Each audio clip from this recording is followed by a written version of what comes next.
সালফারের গুরুত্ব সম্পর্কিত এই টিউটোরিয়ালে আপনাদের স্বাগত।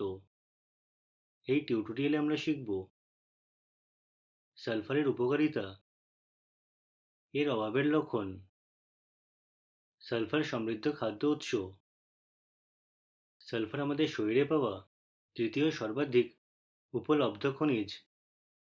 এর বেশিরভাগই সালফেটেড অ্যামাইনো অ্যাসিড থেকে প্রাপ্ত। অ্যামাইনো অ্যাসিড প্রোটিন তৈরি করে। এখানে 22টি অ্যামাইনো অ্যাসিড রয়েছে। 22টির মধ্যে কয়েকটিতে সালফার রয়েছে। সবচেয়ে গুরুত্বপূর্ণ সালফেটেড অ্যামাইনো অ্যাসিড হল মেথিওনিন এবং সিস্টিন। মেথিওনিন শরীরে সংশ্লেষিত হতে পারে না, তাই এটি খাদ্য হিসেবে গ্রহণ করা উচিত। অন্যদিকে সিস্টিন আমাদের শরীরে সংশ্লেষিত হয়, তবে এর জন্য সালফারের স্থির সরবরাহ প্রয়োজন। মেথিওনিন এবং সিস্টিন শরীরে জমা করা যায় না। অতিরিক্ত পরিমাণ প্রস্রাবের মাধ্যমে বেরিয়ে যায়, অন্যথায় এটি গ্লুটাথায়ন হিসেবে জমা হয়। গ্লুটাথায়ন একটি অ্যান্টিঅক্সিডেন্ট যা লিভারে তৈরি হয়। এটি কোষের ক্ষতি এবং বিভিন্ন রোগের হাত থেকে রক্ষা করে। এটি শরীর থেকে টক্সিন দূর করতেও সাহায্য করে। অন্যান্য অনেক যৌগেও সালফার থাকে। এখন সেই যৌগগুলির গুরুত্ব দেখি। আমি প্রথমে আপনাকে কেরাটিন সম্পর্কে বলবো। কেরাটিন মানুষের ত্বকের বাইরের স্তরে পাওয়া যায়। স্বাস্থ্যকর চুল, নখ এবং কোষের বৃদ্ধির জন্য আমাদের কেরাটিন প্রয়োজন। কন্ড্রোইটিন সালফেট হল আরেকটি যৌগ যাতে সালফার রয়েছে। এটি জয়েন্টগুলিতে তরুণাস্থির ভাঙনে বিলম্ব করে, যৌথ গতিশীলতা উন্নত করে, অস্টিও আর্থারাইটিস দ্বারা শ্রেষ্ঠ ব্যথা কমাতে সাহায্য করতে পারে। অস্টিও আর্থারাইটিস এমন একটি অবস্থা যেখানে যৌথ কার্টিলেজ ভেঙে যেতে শুরু করে। আরেকটি সালফারের যৌগ হল আলফা লিপোইক অ্যাসিড। শক্তি উৎপাদন এবং এনজাইম ফাংশনের আলফা লিপোইক অ্যাসিড প্রয়োজন। এটি রক্তে শর্করার মাত্রা কমাতেও সাহায্য করে।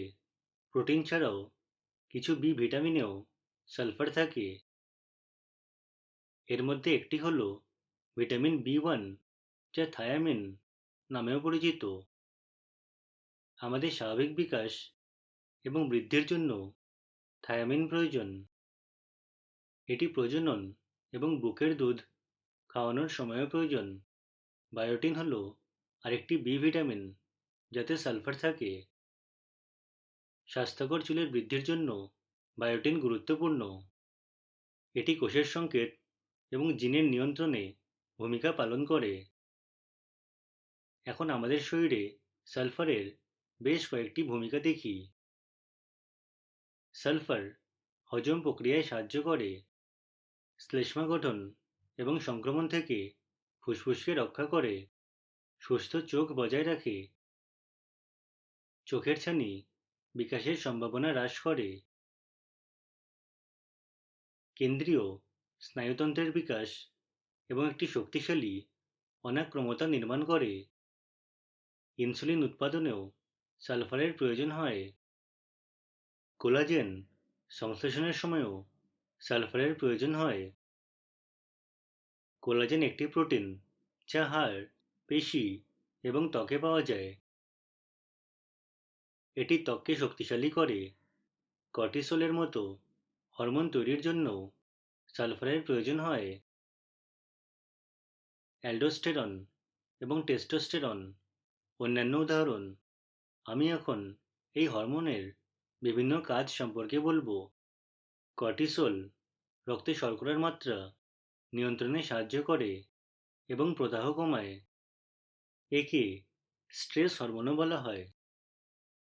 অ্যালডোস্টেরনের প্রধান ভূমিকা হল রক্তচাপ নিয়ন্ত্রণ করা। টেস্টোস্টেরন হল একটি পুরুষ যৌন হরমোন। এটি হাড়ের ভর এবং পেশির ঘনত্ব বাড়াতে সাহায্য করে। এখন সালফারের অভাবের লক্ষণগুলি দেখি। সালফারের অভাবে ত্বক কুঁচকে যায়, চুল পড়া এবং নখ ভঙ্গুর হয়, জয়েন্টে ব্যথা, খিঁচুনি এবং স্মৃতিশক্তি হ্রাসও দেখা যায়। এছাড়া শরীরে টক্সিন জমতে থাকে, এতে ক্যান্সারের ঝুঁকি বাড়তে পারে। টাইপ 2 ডায়াবেটিস এবং হৃদরোগের ঝুঁকিও বেড়ে যায়।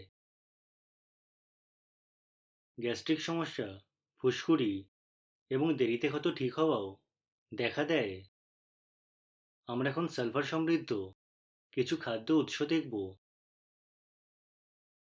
সালফারের জন্য কোনো প্রস্তাবিত খাদ্য ভাতা নেই। প্রতিদিন সালফার সমৃদ্ধ খাবার খাওয়ার পরামর্শ দেওয়া হয়। মেথিওনিন এবং সিস্টিন সমৃদ্ধ খাবার সালফারের ভালো উৎস। ডিম, মাছ, মুরগির মাংস মেথিওনিনের ভালো উৎস। বাদাম, দুধ, বীজ এবং শস্যেও মেথিওনিন থাকে। মুরগির মাংস, পনির, ডিম এবং লেগুম সিস্টিনের ভালো উৎস। এরপর আমরা ভিটামিন সমৃদ্ধ খাদ্যের উৎস দেখব, যাতে সালফার রয়েছে। শস্য, মুরগির মাংস, মটরশুঁটি এবং বাদাম থায়ামিনের উৎস, যেখানে ছাগলের কলিজা, ডিম, মাছ, বাদাম এবং বীজে বায়োটিন থাকে। রসুন, পেঁয়াজ, বাঁধাকপি এবং ফুলকপিতেও সালফার থাকে। সুস্বাস্থ্যের জন্য এই খাবারগুলি প্রতিদিনের খাদ্য তালিকায় অন্তর্ভুক্ত করতে ভুলবেন না। এটি আমাদের টিউটোরিয়ালের শেষে নিয়ে আসে। অংশগ্রহণের জন্য ধন্যবাদ।